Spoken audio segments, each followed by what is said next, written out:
దేశంలోని అనేక ప్రాంతాల్లో ప్రస్తుతం 40 నుంచి 45 డిగ్రీల ఉష్ణోగ్రతలు నమోదవుతున్నాయి. రాబోయే రోజుల్లో 45 డిగ్రీలు దాటుతాయని, మే, జూన్ నెలల్లో ఎండలు మరింత తీవ్రమవుతాయని అంటున్నారు. ఈ ఏడాది వేసవి సుదీర్ఘంగా అత్యంత వేడిగా ఉంటుందని, ఉష్ణోగ్రతలు 45 డిగ్రీలు కూడా దాటిపోతాయని పలు విదేశీ వాతావరణ సంస్థల మోడళ్లు అంచనా వేస్తున్నాయి. భారతదేశం ఎదుర్కొనే అత్యంత తీవ్రమైన వేసవిలో ఈ ఏడాది ఒకటి కావచ్చని చెబుతున్నాయి. వాతావరణ అనిశ్చితితో వర్షాలు కురిస్తే తప్ప వేడి నుంచి ఉపశమనం లభించడం కష్టమేనని అంటున్నారు. గత వారం రోజుల నుంచి ఏపీ, తెలంగాణ, ఉత్తర కర్ణాటక, ఛత్తీస్గఢ్, మధ్య మహారాష్ట్ర, ఒడిశా, మధ్యప్రదేశ్, జార్ఖండ్లలో 40 అంతకంటే ఎక్కువగా ఉష్ణోగ్రతలు నమోదవుతున్నాయి. రానున్న 2 వారాల్లో ఉష్ణోగ్రతలు పెరుగుతాయని పలు వాతావరణ మోడళ్లు అంచనా వేస్తున్నాయి. దక్షిణాది రాష్ట్రాల్లో వేడి తీవ్రతను తగ్గించేలా ఏటా బలమైన తూర్పు గాలులు వీచేవి. అయితే ఈ ఏడాది హిందూ మహాసముద్రం, బంగాళాఖాతంలో వాతావరణం అనుకూలంగా లేకపోవడంతో తూర్పు గాలులు బలహీనంగా మారాయి.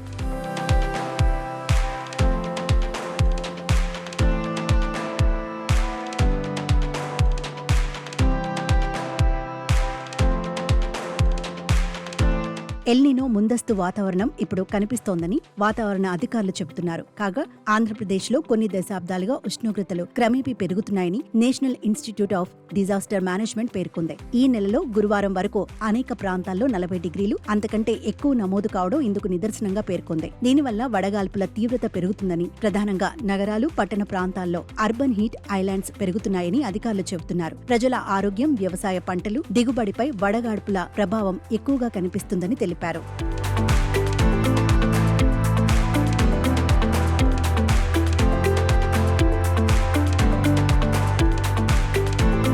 ఎండ తీవ్రత, తీవ్ర వడగాడ్పులతో కోస్తా, రాయలసీమ ఉడికిపోతోంది. 215 మండలాల్లో ఉష్ణోగ్రతలు 40 డిగ్రీలకు పైబడి నమోదయ్యాయి. అత్యధికంగా నంద్యాల జిల్లా సంజామలలో 45.1 డిగ్రీలు నమోదైంది. వాతావరణ అనిశ్చితికి కోస్తా, రాయలసీమల్లో పలు చోట్ల మేఘాలు ఆవరించాయి. రాయలసీమలో చెదురుమదురుగా తేలికపాటి జల్లులు కురిశాయి. మన్యం, పల్నాడు, ప్రకాశం, మార్కాపురం, నెల్లూరు, రాయలసీమ జిల్లాల్లో 43 నుండి 44 డిగ్రీల ఉష్ణోగ్రత ఉండే అవకాశం ఉందని విపత్తుల నిర్వహణ సంస్థ హెచ్చరించింది. అలాగే శ్రీకాకుళం, విజయనగరం, మన్యం, అల్లూరి, పోలవరం జిల్లాల్లోని 30 మండలాల్లో తీవ్ర వడగాడ్పులు, అనకాపల్లి, కాకినాడ, తూర్పు గోదావరి, ఏలూరు, ఎన్టీఆర్, పల్నాడు, మార్కాపురం, నంద్యాల, శ్రీ సత్యసాయి జిల్లాలోని 55 మండలాల్లో వడగాడ్పుల ప్రభావం ఉంటుందని తెలిపింది.